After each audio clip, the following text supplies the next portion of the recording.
Good morning, 7th of January, 19, and wow, 2020. I just went back in time, didn't I?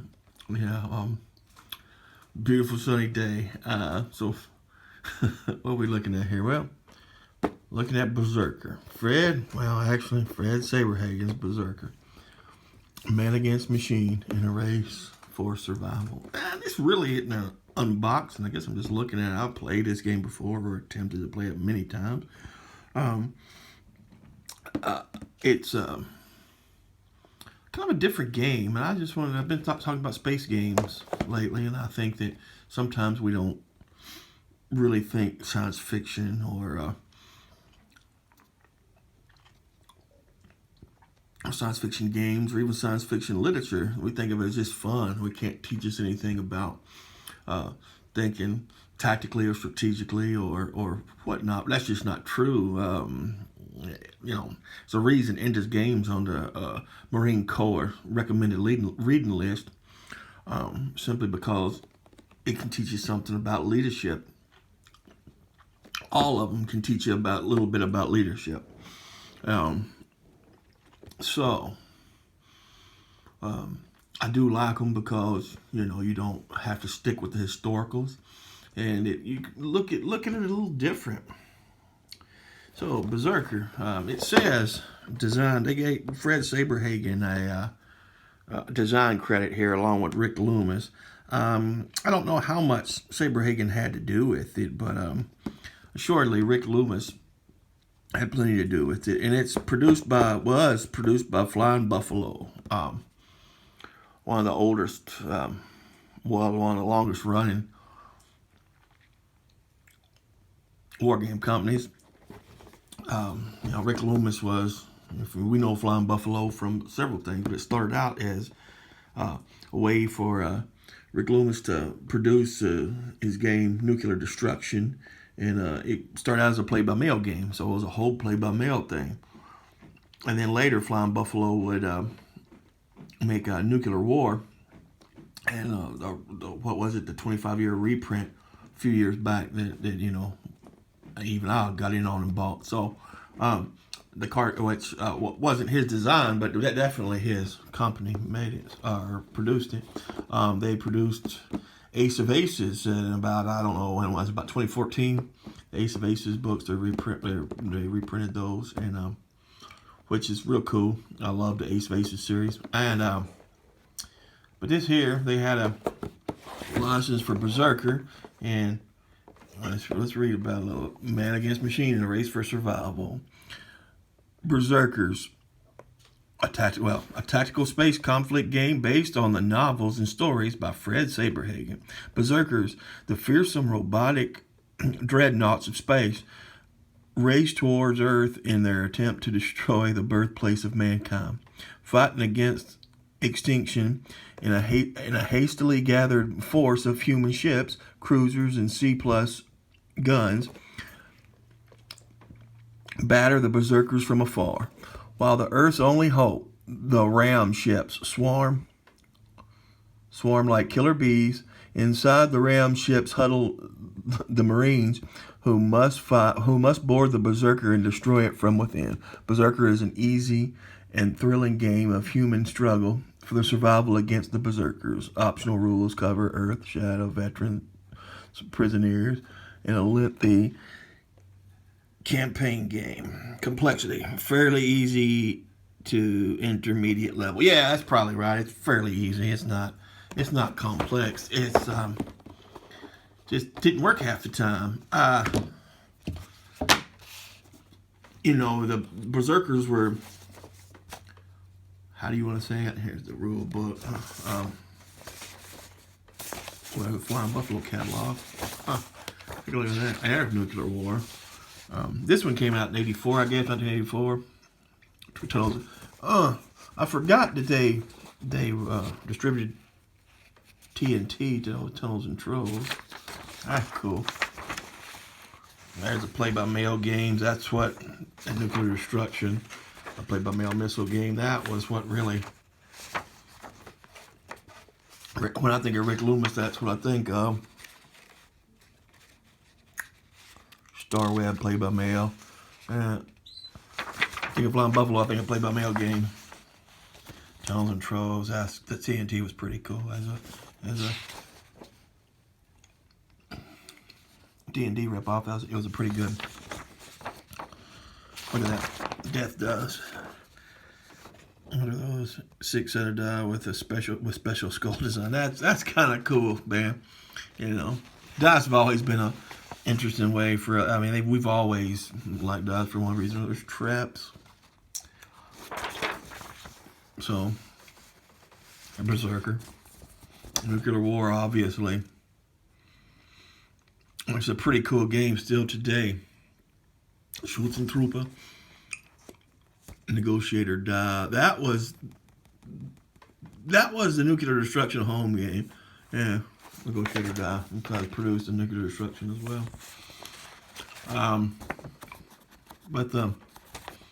Let's look at them before getting the rules. That's the tracking sheet. Problem with it, you know, the idea was a Berserker was coming in, and it was basically, well, not basically, that's exactly what it was. Ogre in space, you know, it was the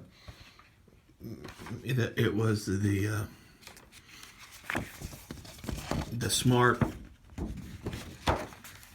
machine coming to get. There's something. What was wrong with there's something wrong with the map. I can't remember exactly what, but something was surely wrong with the map. Is there some errata in there, maybe, or was it later? Something about the map. Well, that's the map. Fairly bland. Well, it's a space game. What are you gonna do? Ain't too bad. It's dark as darker than some of them back in the day, so it looks a little bit like space. Interesting thing, counters. Counters are terrible. Counters are terrible. And if you look, these are the ones that didn't punch because there really ain't wasn't no reason to punch them or something or other. So, the worlds. There's the worlds. Yeah. Got your worlds. Counter tray. Whoop. Beating up. Camera down. Did it come with the counter tray? Don't remember if it did or not, is it, sir? I can't imagine putting a counter tray in there, but I may have. Also, I couldn't imagine it. It may did come with the counter tray. Well, better than the Trace Mill flat packs, but these are real bad counters. They're just basically thin cardstock and perforated where you could rip them off. So it's poster board size. That's always a problem. You never could really pick them up well.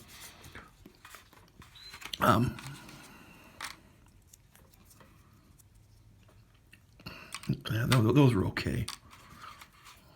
But yeah. And you got your die. It's not a bad die for this game. Your tracking sheet. You got your this is for your Berserker. You got your damage on your Berserker. I like this. If I recall right, the first Ogre game certainly didn't have them. You kind of had to keep track of it on a separate piece of paper, but I like this here. This was but the problem was that the Berserker, I don't think that if you were a semi-competent, or maybe even an incompetent Terran player, would beat the the Berserker every time. The Berserker really had no chance of winning, if I can recall right, or very little, unless you house ruled some things. They're going to up in counters, but those counters, you know, I ain't really bagging on the game. I liked the game back then just because I thought it was kind of cool. But easy game, set up and play. I mean, I hadn't looked at it, I mean, years. Honestly, I think I tried to sell it about years ago at one time, and nobody wanted it for any price. I think that's what it was, or I couldn't sell it. I don't remember. But here we go. Look at the rules. Yeah. What's the map here? The map is divided into 2 sections. Narrower map is a tactical representation of our solar system and around the Earth. Earth will always appear in the same space. The larger section of the map is a strategic map. It may be used for the campaign game or a tactical map for large battles. No, I don't think I don't think we used half the map or most of the map, from what I can remember. I hadn't played it. I forgot I had this game. I just seen it this morning looking through some of my space stuff. I looked up there. I said, "Huh. I wonder how many people had this." I'm sure quite a few had it, but how many people remember it being really not that great of a game? But it's just an interesting game. I mean, incidentally, Rick Loomis died this past year. Died back in August, so that's sad. Rest in peace, man. Berserker playing that. These are some of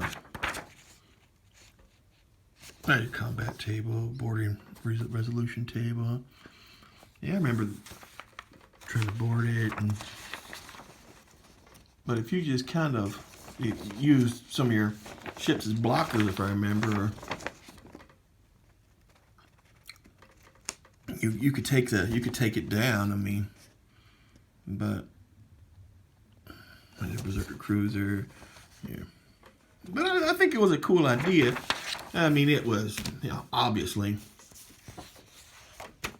very much inspired by not only the books, but it's inspired by Ogre as well. So, but just never worked right, never worked properly. But I don't. Maybe I'll get it out and play it someday and try to replay it someday. It's easy. Rules are easy. I just can't remember. But there it is. Berserker. Yeah. So, one of those interesting things. All right, y'all. Y'all have a great day.